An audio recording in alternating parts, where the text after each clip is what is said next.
All right, so let's see how we can improve this identity. So first of all, in this identity, you can see that we have a sec and a tan.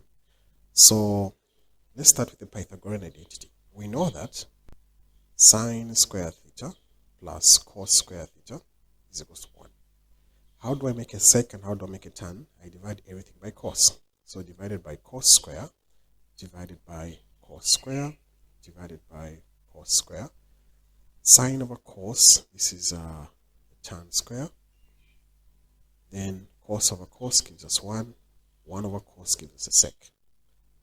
Like this. So this is the identity. So I'll work with the left-hand side.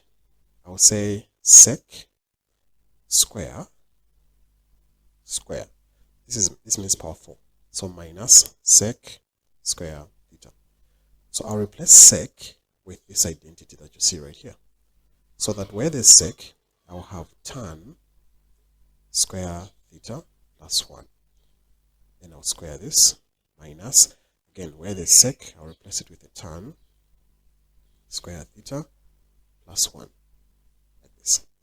So in this case, this bracket will multiply by itself. So that will be tan square plus 1 is multiplying with tan square plus 1. Then this one here will be a negative tan square and a negative 1. So tan square times tan square is tan power 4. Tan square times 1 is tan square. 1 times tan square is tan square. And 1 times 1 is 1. So minus tan square minus 1. So the 1 and the 1 can cancel out. 1 is positive, 1 is negative. This tan and this tan can cancel out. 1 is positive, 1 is negative.